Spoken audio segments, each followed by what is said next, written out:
is playing Gambit, and you have to be able to watch Cloud9 against Fnatic as well. Yeah, if you want to watch the LCS regions face off in our new LA studios, head over to lolesports.com, click on Battle of the Atlantic tab, and grab your tickets.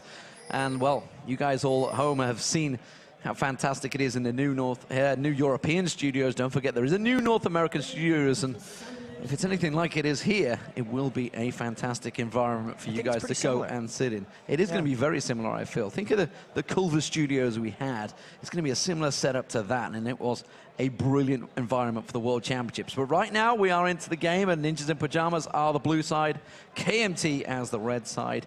The final spot in the LCS up for grabs. The career of these players is on the line. For NiP, well, this is the second time they've been here. They were as the Copenhagen Wolves and got picked up by Ninjas in Pyjamas off the back of their performance in the summer promotions. Yeah, NiP, after making all these roster movements, needs a payoff, especially the risk that the 3 Lemon Dogs players took coming over to this team. They had an LCS spot secured, but they decided to go with NiP because they wanted the opportunity here. And something that's actually quite interesting at the start of this game is Hercubot on Amumu did not start with 5 potions. He has a stealth ward already in his inventory. He placed the trinket ward first, and he's going to save the stealth ward for later, but you can just see a littering of little dots on the minimap right there because they do not want to get counter-jungled by Jankos' Elise. Looks like it will be full lane swaps coming around here. KMT do want to go for that blue invade, though, but they will get spotted out by that ward at the entrance. And speaking of problems, actually, we'll get back to that in a moment. If they don't get caught out, that Karma, it's that big AE stun will stop that attack in its tracks. But it's such an unusual situation to see. A team that finishes second in the league transferring 3 of their players, the core of their players, to a team that's in the relegation battle. You would never see that in any other sport. It shows a lot of confidence right there from those guys, saying they know that they are a top team, and they're just going to try and win a spot back because they think they deserve it. So here we go. It is the lanes in the top. Let's see how it works out. Vayne, we haven't seen for a while in 3.14, honestly. Certainly in the European LCS side of things, but OGN, I believe it has put in an appearance. Ezreal, though, alongside Karma. Karma has really risen to popularity in 3.14. Yeah, so much of it, and it's kind of strange because Karma doesn't really seem like something that would be changed by all the preseason changes all that much. People are just finally trying her on support, which to me is kind of what she is best at. She has incredible peel and especially early presence in lane, which is so important. Having that mantra Q has already taken Vayne below half health. Freeze hasn't even had to assist in that. This is going to be a big, heavy shove lane in the top, and let's talk about this bottom, because the bottom lane, obviously the Renekton Shyvana, it's a battle that we've seen pretty much every single game this weekend so far. And honestly, it's a battle that's been back and forth. Yeah, and normally we don't need to pay too much attention to these side laners because they're usually just tanks that slap each other for a little while. But at least here, knowing that Zoro Zero is supposed to be able to win these matchups, Renekton generally has the matchup against Shyvana levels 1 through 8. And if Shyvana hasn't fallen too behind by that point, that's when she will take over.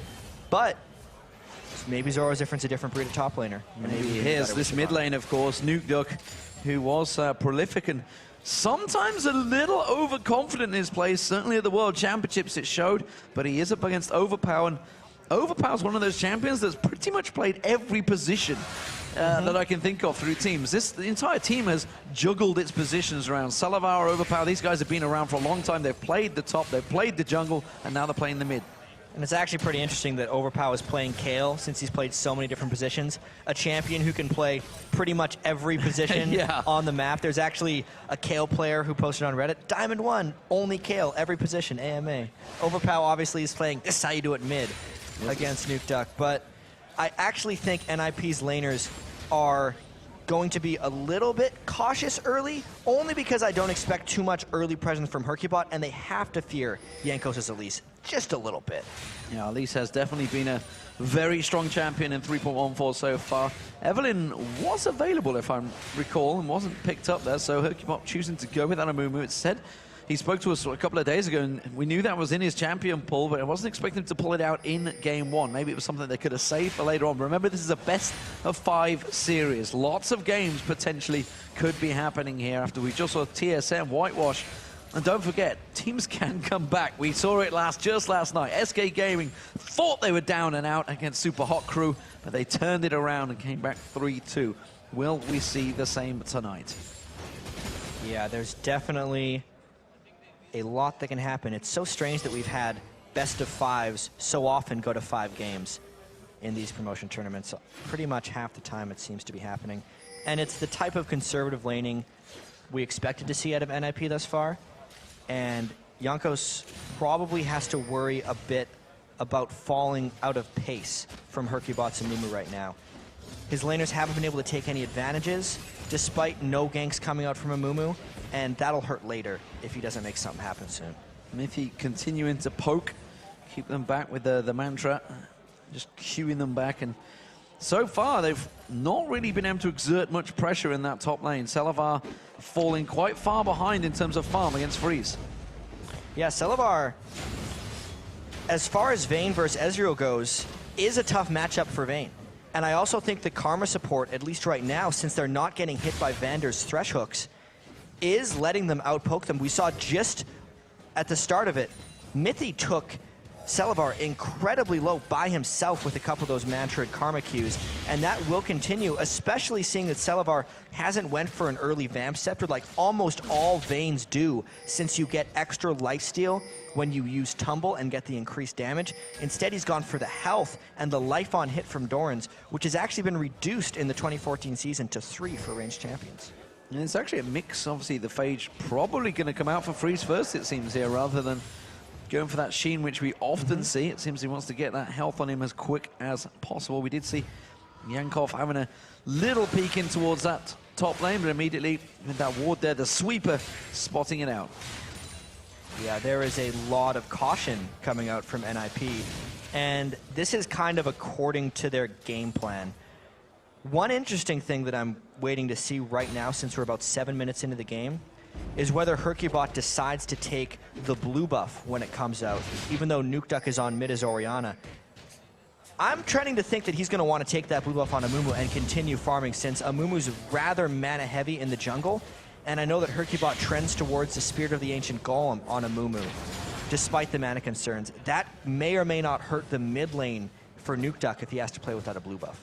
Meanwhile, Overpower is actually gone for the Source Boots as first item, so he wants to get that maneuverability, he wants to get in there, maybe try and create something on Nukeduck. Nukeduck, who himself does not have boots right now, so he's going to have a big movement speed advantage over him. Yeah, and that's something that's fairly key against Orianna. If you can't dodge the little balls being thrown back and forth and moved so quickly, you're going to have a little bit of trouble, and that also means Overpower's trying to cut through Nukeduck's defenses early.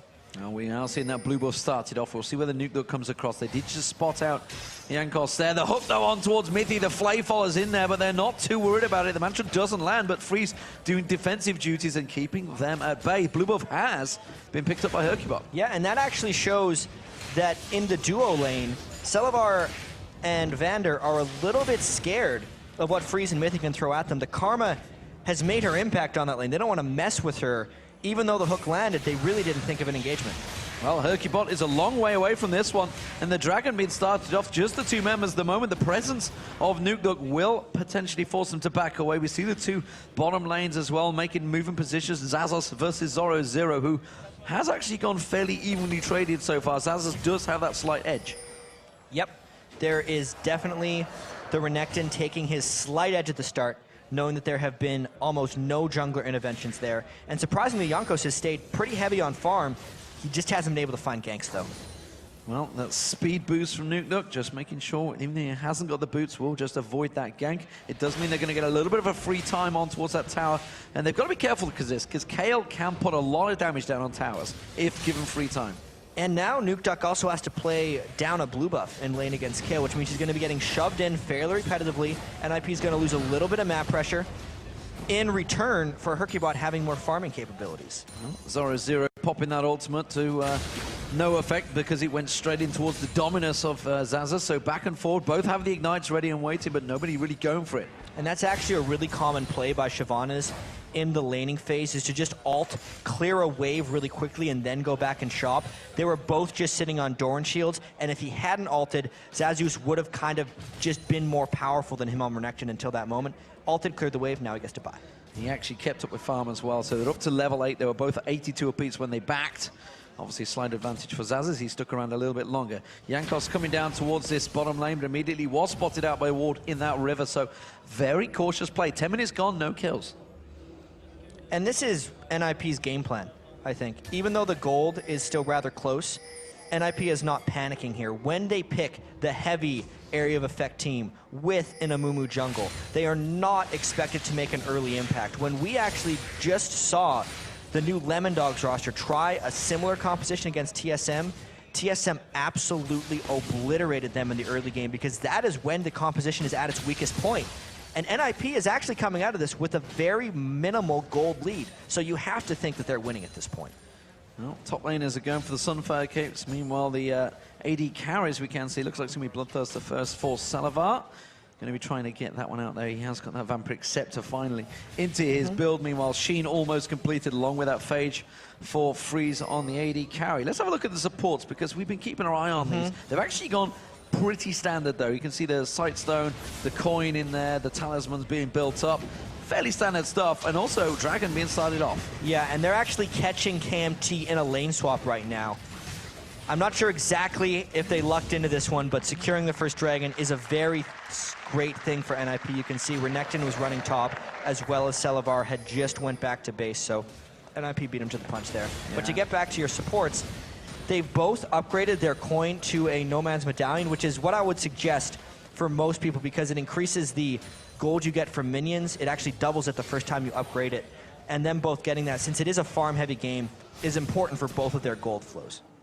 Meanwhile, Freeze and Mithy continue to keep that poke going on this bottom lane, and the farm is edging in Freeze's favor. 95 to 73 now in terms of creep score, so definitely edging ahead slowly but surely. In terms of gold, you can see what that means. It's a 500 gold advantage switched across the two, which is why we see Salavar having to switch across and go for that white. Yeah, the lane hasn't been too cooperative with what Salavar wants to do. And this is kind of the push-pull that they had to go through. Vaynes are typically best in 1v2s. But NiP is probably also best in 1v2s. And KMT kind of had to bite the bullet, do a 2v2 lane with Vayne and Thresh, but now they're behind up to 30 CS. And unsurprisingly, level 9 has come around, and Zoro Zero has surpassed the farm of Xaxus, and suddenly will start to grow an advantage. They're going to be careful of that one. Jankos laying in wait, seeing if you can skit around gank. And get maybe a lantern gank, actually. We haven't seen really any players coming out from Vander so far in this game, yet remembering watching the round robin, he made a lot of plays. It's actually going to be a really thrown obvious dive there. Yep. I mean, they used the lantern to shield Salavar from harass at the turret, and then when Elise decided to come in, it was just discombobulated as far as that gank went. They're in two different directions right now. Jankos wants to go and get ganks, whereas Vander and Salavar are kind of just in rescue mode. They're not thinking about killing, they're just thinking about trying to stay alive and trying to farm.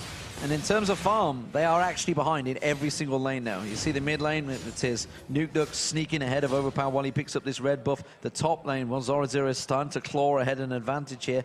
We've just seen them getting a little bit of damage in there, and Hercubot, well, he's absolutely been unneeded anyway. He's just continuing his farming round. I'm actually kind of surprised that Elise has more farm than Amumu at this point, since he's the one who's been looking for ganks more so. And Hercubot, while he did secure a dragon, he hasn't been power farming extremely quickly either. Well, we see the blue buff again. Remember, don't forget, Jankos hasn't had that blue buff twice, whereas Hercubot has had that blue buff. So he's been taking away everything, but like you say, he is just slightly behind right now. We see, looks like Nuke Duck's going to be backing off, and things an early grow completed. Standard stuff is going to be coming out from him. He's just going to pick up the boots. Across the board, NiP is playing extremely conservatively right now. And KMT is actually the team that needs to get a whole lot more aggressive, in my opinion. Obviously, if Salavar hits crazy items, he's actually going to be incredibly difficult for NiP to lock down. But I'm expecting maybe about a 20-minute jump for NiP where they really decide to turn it on. When Hercubot has 2 ranks in his Curse of the Sad Mummy ultimate, and maybe the second dragon starts coming through when it's worth more gold, is going to be the point where KMT wants to start fighting them. And I think that's when NiP is going to be ready for it. Yeah, Hercubot has not even gone near a lane yet. He's not even approached to get it other than just standing, keeping it guard, and then not even attempting any of those bandage toss kills. So as it stands, and really has no reason to, because frankly all the lanes have been shoved up. Overpower has been disappearing off to try and get some farm from the jungles. You see the bottom lane, while Freeze has pretty much kept them on that tower the entire time. Not a great deal of damage done to the tower itself, but just making sure it's shoved on there to trying to keep Selavar down in farm. And Jankos has to keep on coming down this bottom lane, has to lose on that white as well, remember, every time. So it really is quite surprising that Hercubot's behind. Yeah, absolutely. In farm, he's up in gold ever so slightly because jungle camps give varying amounts of gold, and he's just been taking the more valuable ones. Unfortunately for Hercubot, the first gank he decided to do, he sat on top of ward for about 20 seconds, so it's actually slowed him down. Let that be a lesson to Hercubot. Don't leave his jungle. Well, this is what we've been told, what we expected. We see Zoro now up in that top lane, going between the lanes.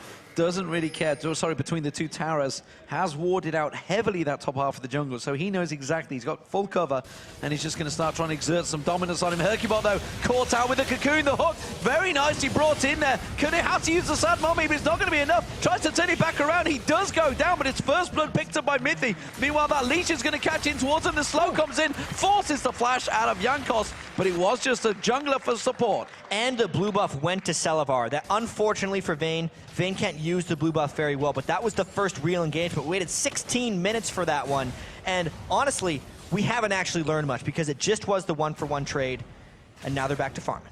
Yeah, Zaza's using that dominance to try and bully Zoro out between that turret. Meanwhile, in the mid lane, Overpower trying to get a little poke and actually put a lot of damage down onto Nukeduck's tower now.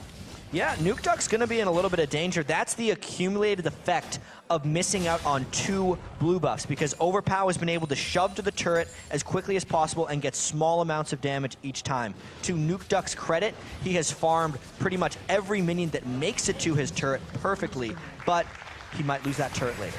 So first turret of the game goes down. Ninjas in Pyjamas have eventually cleaved out that advantage in the bottom lane, and like you say, Nukeduck, 176 farms, 17 minutes in, doing a fantastic job despite not having the blue. And it's kind of fitting that this game has started with such a low amount of engagements, because that's actually kind of how Lemondogs played a lot of their season. Yes.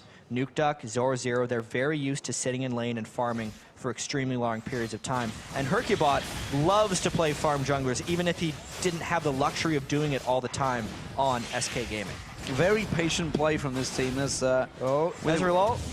Nope, way too late on that one, but it does do quite a portion of damage because that Triforce is now completed on Freeze. So keep your eye on, see if they get any spikes of damage. At the moment, Ninjas in Pyjamas, they are stacking in this mid lane. It's going to be a 5-man push. And they're kind of trying to make up for losing that dragon. I feel like NiP made a pretty big mistake by letting that dragon go down to KMT. Knowing NiP had the timer on the first dragon and not showing up for the second one, despite being a farm-heavy AoE damage team that wants to force fights around a congested dragon area, they can't give that away more than once.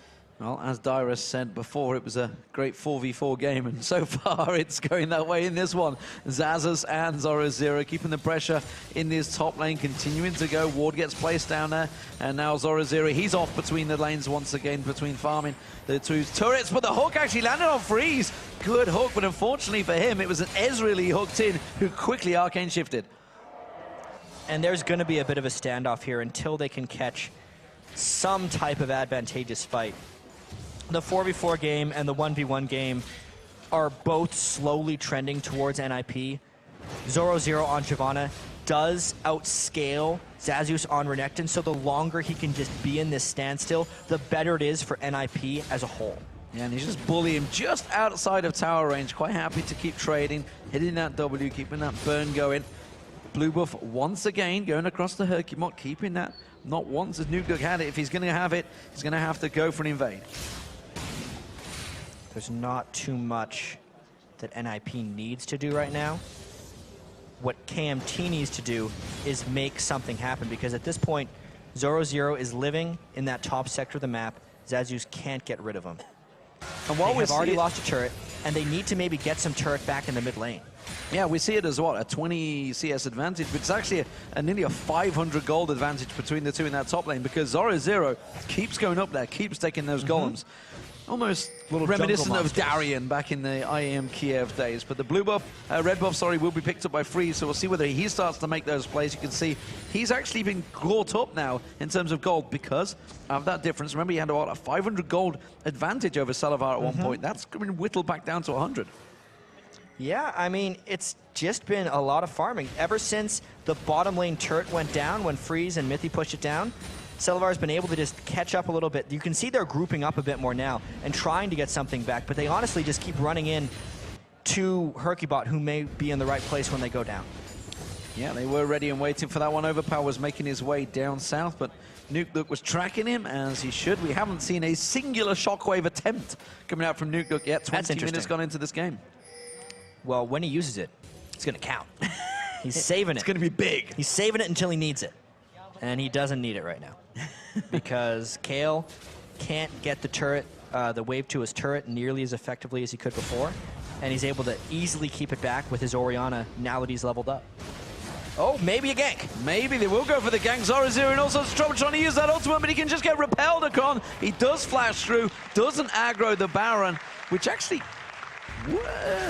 No, Jankos doesn't really have anything to aggro that Baron. They're going to go instead on towards Overpower, but quickly the flash having to be used out because Jankos had rotated down to the middle. At least that's signs of life from KMT right there, because they tried to get Shyvana out of their stuff. He was stuck in between the turret once again, and they went all out for him. Maybe a flash over the Dragon Pit would have been warranted right there by at least to try and finish off a kill since they had him so low, but because they didn't, Zoro lives another day. Absolutely surprised me. I would have thought he'd gone for it. He'd already got the repeller cost, could have gone across. Just a couple of Qs would have been enough to finish him. Very well could have. I think his flash was up then. I know it's up now. Yeah, absolutely. Nevertheless, it is all square one apiece still, and just 1,000 gold between the two teams. 22 minutes gone in this game. And you know, Ninjas and Pyjamas, while you say they're playing for that late game, they have to be careful that Selavar doesn't get going on Vayne. No, that is the one risk. I mean, we talked about the solo queue mentality of Vayne being able to carry a team by himself. That might happen in this game if they let him keep farming. Flash was already used by Zoro. Ultimate was used a moment ago. Cocoon doesn't land. Well, I don't think Zazas wanted to give up on that one, but Jankos had already turned away and said, nope, he's gone. It's been quite a while since we saw a game quite like this one. So farm heavy at this point. And honestly, Kale and Vayne both scale very well. If we look at Jankos' Elise, if he gets his magic penetration, which he's completed at this point, he can actually cut through Zoro fairly quickly, no matter how tanky he gets on Shyvana, especially if you consider that Selavar's Vayne is going to be shredding them down. They're really now putting all their eggs in the late game team fight basket because we're past 20 minutes now. We're very quickly going to get out of the mid game and make it to the late game before they even fight. And Zazas really is putting up an impressive performance up against Zoro in that top lane, keeping him on his toes for sure. Overpower back in that mid lane. Overpower is going to start shoving these towers down very quickly, and that's why we're already seeing Ninjas and Pyjamas reacting to it. That middle turret already low from the damage he's put on it earlier on. Hercubot's going to try and get himself some lane tax there as we wait for Nukeduck to return to lane. Nukeduck himself, well, we see now got that Haunting guys in there as well. So going to try and get the Leandros maybe built up, but it is going to be all about the Dragons spawning in 20 seconds time. Well, we're currently at about a 700 minion to 1 kill conversion rate. I feel like, I hope by the end of the game, it's slipped a little bit more towards the kill side. This Dragon is definitely a point of contention as we approach here. There's a lot of wards going down right now. That's a lot of wards. The sweeper, the pink. Don't forget that pink on an unlimited timer now as well. But we see the two top laners coming down. They want to fight it out before they get down here. But actually, if you keep your eye on the map, you can see Overpower is actually heading north, which is why Zoro immediately backs away from this one. But that has bought time for Ninjas and Pyjamas to go for Dragon. And they're going to have to rush this one down if they want to make this count, because they know that Kale will be on the way, and they're actually disengaging and trying to get Selavar. Not going to happen. Mithy on his own, though. Mithy might get singled out. They have got the Dragon down. Hercubot manages to contest that one, but Mithy's in all sorts of trouble. We see Selavar coming around. He catches Freeze, manages to condemn him on the wall, gets him down. Now he's chasing onto Mithy, not going to catch him there. Switches back to Hercubot. He's going to go down. They want to give it across to Selavar. They do. They get the double kill on Vayne. They get Vayne going. Zoro in trouble. Flash comes out from Zazas. Not quite enough to take him down. And he can't. Oh, the Ignite! He's got him.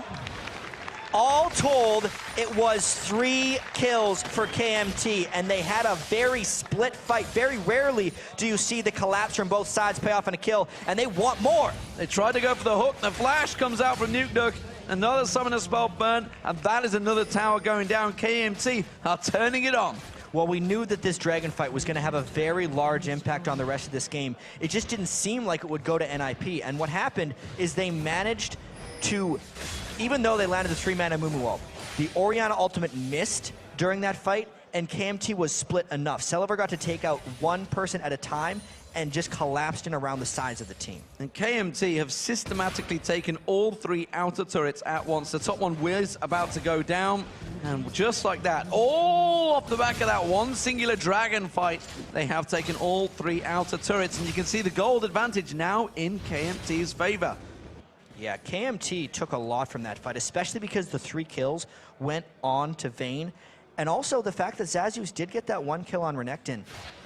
He's trying to fight the inevitable outscaling that Zoro Zero is going to do. Maybe now that the Blade of the Ruined King is finally completed, that's the big item that Shyvana builds that really puts her ahead of Renekton. We'll see if Zazuz can hold on, despite, you know, after getting that kill, now the Blade of the Ruined King is done. Well, both AD carries, they've got their big items in. You can see the Static Shiv, Blade of the Ruined King versus Trinity Force and Bloodthirster. Overpower, you can see him now. Lich Bane completed, Nash's Tooth completed. He is starting to lay down some hurt as well. So if they can focus on one target, those two combined will do an incredible amount of damage. And you can see the blue elixir, which has also been completed by Overpow. He's going to use that to try and kind of use this 26-minute power spike, so to speak, since Celaver's finished a couple of items and they don't want the rest of NiP to kind of overscale them. Vayne is actually strongest right now, and they should try to take a little bit of objective and ground back because of that. Zoro Zero managing to get some good ward placements, which gives him enough time to warn that Celaver was indeed sneaking into that top lane, trying to get a look towards him, as was Jankos. Jankos throws out the cocoon on towards Mithy, keeps him at bay, but it is Ninjas and Pyjamas starting to put some pressure on this mid lane. And they're trying to get something back. They knew that Celaver wasn't there. Celaver is the big threat they have to worry about right now.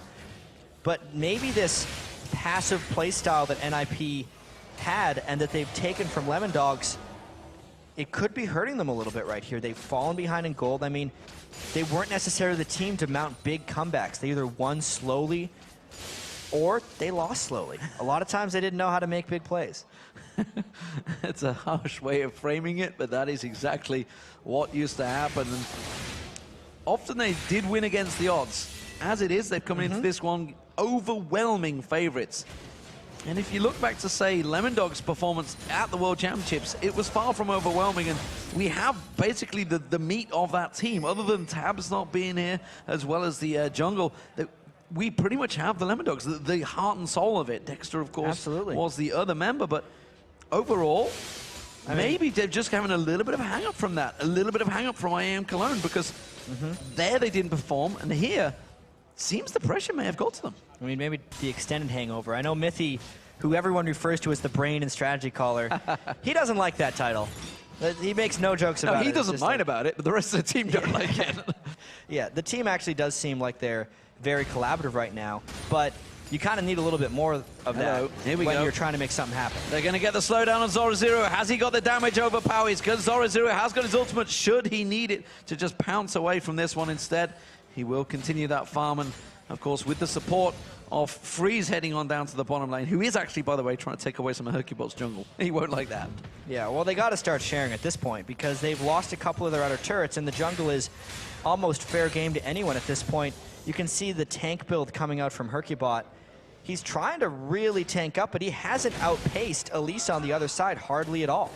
Well, they're going to catch on towards Mithy. The hook comes in. The flay is there. And wow, Mithy just dropped like that by Jankos and Vander. And you can see a really heavy magic penetration build on Elise. Help that. Zoro Zero tries to jump away, condemn and flash, so just to get away with the ignite. But they put a lot into that one. And that means KMT, they're starting to group around. And a Arcane Flash from Freeze just getting him away. If NiP wasn't on their back foot before, they definitely are now. Seeing how quickly Mithy was obliterated by the magic penetration of Elise and how easily Zoro got shredded while he was trying to farm the lane means NiP is in trouble, and they're the ones that need to take some initiative now because KMT made their move and it's working. NiP realizing they were in a 5-on-3 down in this bottom lane. We even saw Zazas making his way down.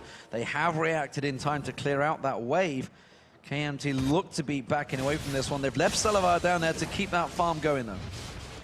Yeah, and NiP has kind of missed the mark so far in this team composition. They haven't hit a person with an Orianna ult yet, as far as I can tell. Nuke Duck, during the Dragon fight, missed it, and he has only used it once in this 30-minute game. They have to get more out of their cooldowns. Did Zazas spot the smite being used there by Hercubot? Because Dragon is now up.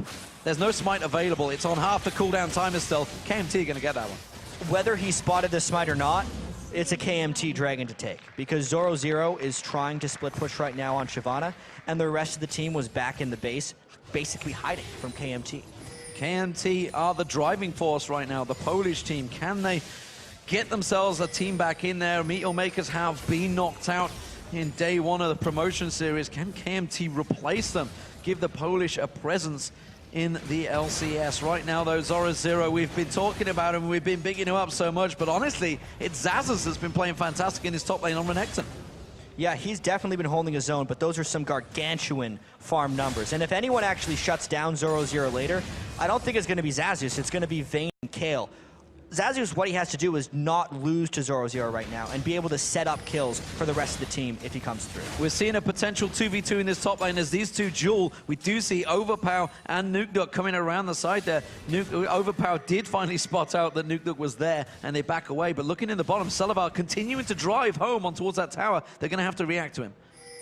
Yeah, they are getting a little bit over split up, and I really have to point out how much magic penetration KMT is building as a team. Let's see if he can escape. Selavar having to use his ultimate. He's going to try and go 2v1. Is it going to be enough on Freeze? Barrier Bay comes out. Is it enough to slow him down? True Shot Barrage comes out. Does find a target. Freeze throws out the shot. And wow, just like that, you can't 2v1. It's so hard. That was well played by Freeze and Mithy right there, knowing what to turn around. Well, Mithy died. Yep. That's for sure. Didn't see that one coming. Overpower. That was kind of a 2v1. That was a straight burst Lich Bane Q. Yeah, things Kale does when she has Lich Bane. Also, the magic penetration helped immensely with that. Just now, I believe the Mikhail's Crucible was picked up by Mithy. He only had a Chalice of Harmony before that evaporation. He was already at half health, to be fair. But that's why Overpower is going to be scary for the rest of this match. Well, Zoro still not caring, but he might well get caught in another 2v1 situation. They think he's gone to the try, but she hasn't. Jankos is coming. They're going to go around towards the red buff. He will find him, but Zazas is too far away from this one. And immediately Jankos is like, I am not going to just solo that one. Cocoon will get laid down. This time Zazas is going to come around, but Zoro should be able to escape this one without too much trouble. He's got Hercubot and Nukeduck in support.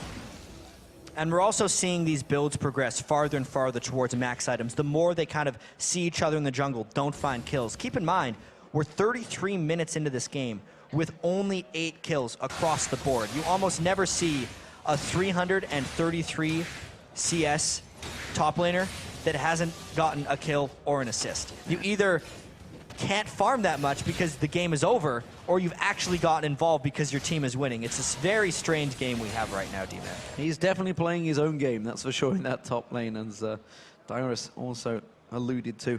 Farming Simulator 2014? Farming Simulator 2014, top lane farm. It's on at the moment. Of course, this is the 3.14 patch. Rengar was banned from this one, which is why you've not seen any picks and bans for him. If you're unaware of that, well, there was a bug found out, so that's why it is a problem. And these players, well, they will find that bug pretty quickly.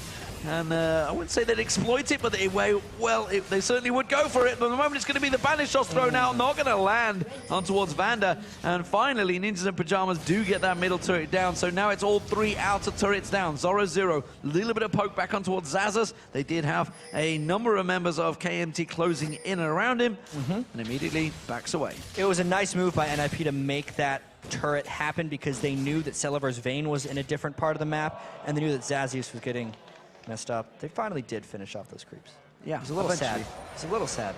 Well, and I think the Baron's going to be the next big point of contention.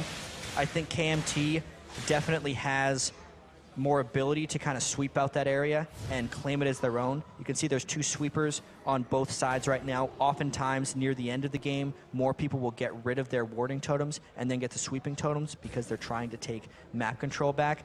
And the map control around the Baron area is probably the most crucial thing in the game right now. That singular ward down that bottom middle lane has been so crucial in spotting Jankos. Every time he tries to come out here, he gets spotted out and Zoro backs away. He is may well going to get caught out. He's got the support of Mithy coming in though. Xaxus has already taken low. Zoro might try and turn this one around. They've said they're going to go towards Jankos. Jankos is going to get taken low. He could get straight a lot of damage on. There's the ultimate coming out from Zoro. He's going to repel to the minions. Flash comes out. Xaxus, oh, takes the lantern. Yankov gets away with that one. Hercubot had come in. True Shot Barrage not going to find the target. Only hits onto Xaxus. Takes the Thresh Express right out of there, and it's so close this game right now, but that's the reason that Shyvana outscales a little bit late. You can see how quickly he turned around a substantial amount of damage, and now we have a really interesting thing. Overpow is bottom lane pushing, so this could be a 4v3 at the Dragon area with some powerful people of KMT trying to come in. Nuke down the bottom, cutting him off, making sure he doesn't go for it, but this is a Baron they may have to peel off from. Maybe they're going to go towards Yankov. Instead, no, they're going to back away from this one. And Vander feels them away, and good bullying, honestly, from KMT to keep them away. So they took a tower for basically keeping them away from Baron. And that showed me how scared KMT, or how scared NiP is of Vayne. There was no Renekton ult coming in there, a Thresh support, and just a Vayne coming in there for 4 people inside that Baron pit. And they pulled away. They tried to go for Vayne, and he just backed away, and it stopped the Baron. They weren't willing to just try and fight a 3v4 in that pit while getting the smite, because Jankos was nowhere to be found. He had just went back to base. We are starting to see the trinkets being upgraded here as well. Oracle's trinkets being picked up by both supports. I tell a lie, it's the support and both junglers that have picked it up. Dragon, though, again, 3rd Dragon of the game, given for free to KMT. Not a single point of contention from Ninjas and Pyjamas. They have no idea on the timing now. And this late in the game, since the average level in the game is over level 15, Dragon's worth 1,300 combined gold, 260 per person. That is only 200 gold less than the Baron buff. So while NiP got scared off Baron, KMT just took a Dragon and got nearly as much reward if you don't count the Baron buff. And ward sweeping is being done by KMT, getting in all these pink wards that have been invested. Of course, they are visible now in 3.14. They're just getting taken down there. Lantern thrown out, gives him a free passage back away from that one. KMT all in position around the Baron area to make sure that NiP don't get back in there and start laying down the wards. Yeah, and getting control back of that area was very key. I think we're going to have more action here in the top lane, though. Ignite going down on towards Freeze. They may well Zoro, so they may have enough this time around. Does get a shield. That will be Zoro going down, and KMT suddenly trying to turn this one on. Vander coming in, maybe going to throw one of those hooks out, but instead, it was a straight kill. And we could definitely see the Baron happen right now. There's still a Kayle ult. Yes, they're down flash on Kayle, but this is huge. Freeze was not in range, and they can take down this Baron extremely fast. This is a dangerous play, though. Don't forget, Curse of the Sad Mommy with that shockwave could do a heck of a lot. Tree Shot Barrage already landing across. They're spreading out, though. Baron is taken fairly low. It has been dropped, and that's going to be KMT picking up. They're just going to back out from that one. NiP are in trouble in this game. It was such a crucial kill onto Zoro while trying to split push. 383 farm on Shyvana, but if you can never turn it around in team fights and you get picked off before Baron, it ends up hurting the team overall right there. They'd lost ward control at the Baron area when Zoro was caught out in that top lane, and the spread that KMT did while the potential steal was thinking about coming in by NiP, specifically Overpow, moving to the left of the Baron pit a little bit, meant that a Mumu ultimate would not have gotten who they wanted to, and they would have lost that 5v4 anyway. So really heads up play by KMT here, dealing with the slow playing NiP extremely well. The one thing I will give to NiP so far that they have still in their banks, and it's actually going to be a mental block possibly on KMT. They were in a bigger situation than this against SK Gaming at DreamHack, yet SK Gaming managed to come back from the game. They couldn't break down that inhibitor defenses. They managed to get drawn out despite having a huge advantage over SK Gaming. They turned it around. So Ninjas and Pyjamas will have watched that game because that was the event they were meant to attend. They will know exactly what happened, and they know if they just buckle down, which they have at the moment. They've still only lost one inner turret and a 7-2 game, 40 minutes into this game. Yes, they do know how to turtle. One thing as well I want to mention, Freeze knows what a very late game Kayle can do. Back at Gamescom, Alex Each got incredibly farmed on Kayle, killed him in 0.11 seconds. He looked at his death recap afterwards. And Overpow's Kayle's getting close to that. Freeze is picking up a little bit of extra magic resistance because of that, Mercury Treads and a Spectre's Cow. But he's really got to watch out for Kayle regardless. And that Guardian Angels on Vayne Salavar will mean he's a dangerous beast. They're scared of him already. And KMT, they're looking to siege down the turrets. You can see Salavar in that top lane is trying to be kept at bay by Zoro, but Salavar is very, very strong now, and you can see he's already putting damage down on it. It's not a lot Zoro can do about this one, unless he's going to be drawn into using his ultimate. Yeah, Zoro can't 1v1 Salavar at this point. No one on NiP can 1v1 Salavar at this point, and no one can 1v1 Overpow on NiP either. So it's actually a team fight that needs to be salvaged somehow from NiP, and that doesn't necessarily happen, I think, until you get near the inhibitor turrets. The one potential they could have, if Salavar gets stuck down here, is they could try and go for that 4v4 fight. As it is with the Baron up, they are just playing defensive duty, which is exactly what they should be doing. You can see the win rate there for Renekton, which is obviously Zaz's champion, who has done a great job against Zoro. Zoro hitting that 400 CS mark, along with Nukeduck, along with Overpower, but this is going to be the middle turret being drawn down. Look at the bottom lane, though. We see, again, Overpower drawing down on towards that inhibitor turret. They are putting the damage down. The top inner turret going down. Overpower pushing every single lane now, KMT, and that middle turret is not going to be alive for long. And this is exactly what KMT wants to do, the try-push, because all NiP wants to do is catch a team fight into the Mumu ult with Siobhan and Orianna. KMT's not leaving that opportunity open. And they have taken all inner turrets now. It's 6-3 in turrets. The middle, bottom inner turret, inhibitor turret goes down. Jankos in there. KMT pushing in towards the mid lane now. Salavar, he's still up in the top lane. He's still driving it home. They are taking every single advantage with this Baron buff.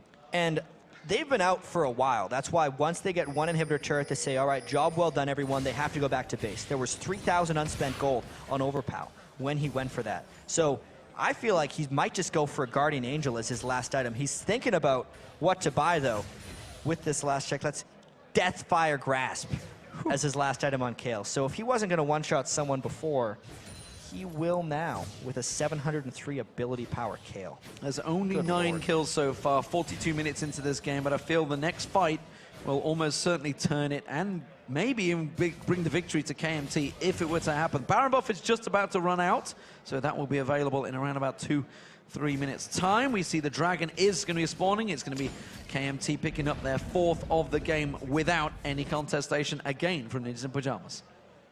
And this is actually a fairly crucial point in the game, I feel like, for KMT to convert and get some of these inhibitors down, because 6-item builds were just now reached by Overpow's Kayle and Celavar's Vayne. 5 items is where NiP's AD carry and mid laner are at the moment.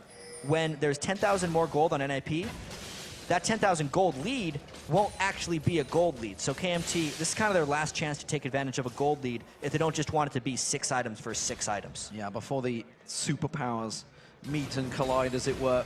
Zoro, we haven't seen a great deal of them in any of the team fights, but I feel next fight that comes around, it almost certainly will be. KMT pushing down the bottom, but look at it. Overpow, he's got himself a free reign on that top turret. They're just going to do this whole thing again. He's going to take the top turret down. There's nothing to stop him. He is just going to demolish that turret in seconds. And as long as there's no hard initiation by NiP, no flash ultimates by Hercubot, because KMT is playing so far back, they're going to continue to bleed and look at Zoro get melted in that bottom lane. He just got destroyed in seconds. That is the most tankiest member on the team, taken down in a split second by Overpow. They can't do anything to stop him. They've had to send Nukeduck, which means it's a 3-on-4 in this bottom lane. That's the Deathfire Grasp Kayle for you. There's only one magic resist item on Zoro, so you can kind of see how he got shredded down, but that is just even more disastrous news for NiP. That is a scary, scary moment for a very fed top laner. They're chasing into the jungle, but I'm not sure this is a wise idea. KMT laying in wait. Of course, Sadamumu, if he lands the Curse of the Sad Mummy at the right point with the Shockwave, could be a game changer. But honestly, they've got to do a lot of pushing in KMT. Even if they lose a big capital fight, they know they're not going to lose the game yet. And a lot of people are surprised by how well KMT is playing right now. 78% of the fans who voted for NiP in this one. And 2 kills at 44 minutes isn't 78% vote confidence in this team right now. NiP all over the place. NiP is desperately trying to pick someone off, but that's it, someone off. They're not getting a group fight. If they got one person, they would take multiple inhibitors, and NiP is trapped right now, unless they do something drastic. And I don't think there's anything they can do right now. And that duel between Nuke and Overpower has yet to happen. They've yet to go at it. They have kept away from one another. And I'm not too sure who would actually win that one out right now. It's all about who would land that ultimate at the key moment. Overpower, we can see that Lich Bane just glistening. He's had it so long. We saw the burst damage he could put down on Zoro. If he got someone free, which he, look at this, he's on his own. He's behind him, he's going for the inhibitor. But this is going to cost him his life and grant KMT the Baron. But that's the play right here. He's going to go for as many as possible as the team gets Baron. Great play. 2 Barons and 2 inhibitors. That is absolutely brilliant. He's going to sacrifice himself. He may get away with it. I'm not too sure. He's going to try and turn down. He's going to try and burst someone down. It's Freeze he's going to go for. Is he going to be able to put the damage down? He goes invulnerable. He gets dropped down. Flashes for it. Does get not get the kill. He does get taken down by Nuke. But like you say, a Baron, 2 inhibitors, absolutely worth it. Yeah, he kind of went Superman right there. He tried to spike down someone with a Banshee's Veil, so which is why he wasn't able to finish off Freeze. No, that's not going to work. But oh my, that was rather impressive. They are now just going to go for inhibitor number 3, and this, if anything, is where NiP would find a 5v5 fight, because it's now down to a singular point of defense, unless they try and split push at the inhibitor, at the Nexus turrets, but that's rather unlikely. And you know, teams have been talking about how hard it is to finish out the game with just 1 inhibitor down, but 2 inhibitors down means double super minions, well, not double super minions pushing both top and bottom lane, which means that mid lane can be free to keep that pressure on. And if somebody just sneaks on, which we've seen Overpower doing time and time again, follows in those super minions, he will put a lot of pressure towards that Nexus turret. Absolutely right here. The Nexus turret can die in a couple hits if Overpower gets free to it. The 700 ability power with the Lich Bane still applies on turrets. The Lich Bane proc will definitely crush those down. And this is really KMT playing a 46-minute slow game. NiP has yet to make an actual move. This is the slow loss that you want to avoid as much as possible if you're trying to become an LCS team. They are not 100% out of this yet, as you have been saying, because they can still maybe find that one fight, but everything is against them right now. And we should talk about Jankos, because Elise, at this stage, is effectively a mid laner. He's got the Randians, he's got the Leandres. He's got a lot of ability power, actually. I'm just going to look at him myself, because he is a very tanky. Don't forget the Baron buff, of course, is on him, but 262 ability power on the jungler. Freeze has actually got to be very careful of him as well. Yeah, everyone on NiP can get blown up by a couple different people. Overpower can nearly one-shot whoever he goes for. And NiP kept getting hit by Elise stuns. They're just going. Curse of the sad moment. It only caught Jankos out there, but he might just turn this one back around. They know that that big ultimate down, it's a giant cooldown as well, and they're just going to drive on through. Look at that. The Nexus turret was almost down as well. The super minions doing work here. Both of them are so low. Overpower would just get onto those in a singular shot. We can see the Vayne also pushing in. KMT are going to drive home to victory, surely. KMT has played this one slow and steady, and they're going to win the race right here. All the turrets are extremely low. 3 waves of super minions will be on their way, and this is going to have to be a final stand, but how can they get in range to fight them? And as Kane Zoro Shockwave pulls out, because a lot of damage on towards Selavar, but just not enough. They're going to turn that back around. You can see Zoro getting dropped so low. Selavar picks up 1, picks up 2, getting on towards the Nexus turret. That's going to be the double. And then Zonya's Hourglass used out, but really not going to help out, because that is KMT taking game 1 and shocking everybody in the room. I mean, if that game wasn't so slow, I'd be really shocked right now, too. But right there, NiP made no aggressive moves to try and make something happen, and they let KMT farm up over and over. KMT strangled the split push of NiP. As soon as they had an answer